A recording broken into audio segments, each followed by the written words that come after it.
Hello guys, तो समझते हैं एक इंपॉर्टेंट ड्रग के बारे में जिसका नाम है पैरासीटामोल। पैरासीटामोल एक एंटी पायरेटिक और एनाल्जेसिक ड्रग है। एंटी पायरेटिक कहने का मतलब ये फीवर को कम करता है और एनाल्जेसिक कहने का मतलब है ये पेन को कम करता है। नॉर्मली बहुत सारे ब्रांड्स में आते हैं जिसका नाम है पैनाडोल, टाइलिनॉल, कालपॉल, क्रोसिन और डोलो 650।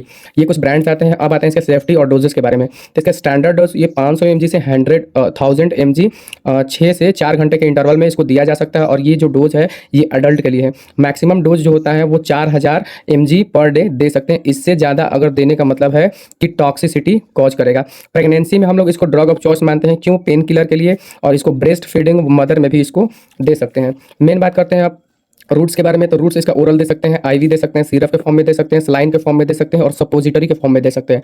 अब बात करते हैं mechanism of action. Mechanism of action समझने से पहले इसका नॉर्मल फंक्शंस क्या होता है उस पैरासीटामोल से समझते हैं। नॉर्मल मैकेनिज्म ये है कि हमारे सेल में होता है बाई लेयर फॉस्फोलिपिड। फॉस्फोलिपिड होता है, ये फॉस्फोलिपिड पर जब एंजाइम ये फॉस्फोलाइपेज A2 एंजाइम वर्क करता है तो ये फॉस्फोलिपिड को कन्वर्ट कर देता है एराकिडोनिक एसिड में। और ये एराकिडोनिक एसिड जब इस पे एंजाइम पड़ता है साइक्लोऑक्सीजेज, जिसको हम लोग कॉक्स एंजाइम भी बोलते हैं, तो ये एराकिडोनिक एसिड को प्रोस्टाग्लैंडिन में कन्वर्ट कर देता है। और ये प्रोस्टाग्लैंडिन बहुत सारे फंक्शंस के लिए रिस्पॉन्सिबल होता है, जैसे फीवर लगाना हो, पेन को बढ़ाना हो और इन्फ्लामेशन कॉज कराना हो, तो ये प्रोस्टाग्लैंडिन वर्क करता है। मेनली हमको पैरासीटामोल क्या करता है, इस कॉक्स एंजाइम को क्या करता है, इनहिबिट कर देता है, ब्लॉक कर देता है, ताकि प्रोस्टाग्लैंडिन बने ही ना। प्रोस्टाग्लैंडिन बनेगा नहीं तो फीवर नहीं होगा, पेन नहीं होगा।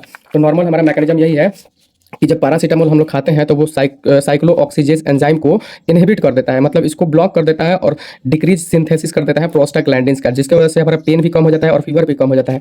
ठीक। और नॉर्मल दूसरा मैकेनिज्म है कि ये हाइपोथैलेमस पे भी एक्शन दिखाता है और बॉडी टेम्परेचर को कुछ कम कर देता है। ठीक। अब बात करते हैं इसके इंडिकेशंस पे, कौन कौन से जगह पे इसको दे सकते हैं। ये नॉर्मली फीवर, हेडेक और दांत का दर्द, जिसको टूथ एक बोलते हैं, मसल्स पेन, जॉइंट्स पेन, ये सारे कुछ कंडीशंस में ये पैरासीटामोल दिया जाता है। साइड इफेक्ट्स हेपेटोटॉक्सिसिटी कराता है, नोजिया, वॉमिटिंग कराएगा, स्किन रैशेस, एलर्जी कराता है और नेफ्रोटॉक्सिसिटी कराता है अगर लॉन्ग टर्म तक दिया जाए तो। लेकिन अगर टॉक्सिसिटी करता है तो क्यों करता है ये जानना बहुत जरूरी है, क्योंकि अगर टॉक्सिसिटी किया तो उसका, अगर ओवरडोज दिया और टॉक्सिसिटी किया तो उसका एंटीडोट बहुत जरूरी है। तो पैरासीटामोल का एंटीडोट होता है हमारा N-एसिटाइलसिस्टीन। अब समझते हैं N-एसिटाइलसिस्टीन वर्क कैसे करता है। तो नॉर्मली जब पीसीएम हम लीवर पे जाता है तो लीवर पे एक एंजाइम होता है CYP450 और ये एंजाइम पीसीएम को कन्वर्ट कर देता है NAPQI, मतलब N-एसिटाइल पी बेंजोक्विनोन इमाइन।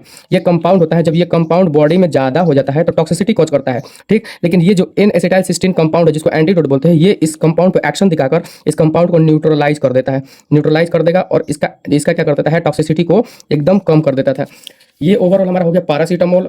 अब इसका नोट्स चाहिए तो इसको स्क्रीनशॉट आप ले सकते हैं और मेरे चैनल्स को जरूर सब्सक्राइब करें, शेयर करें। Thank you.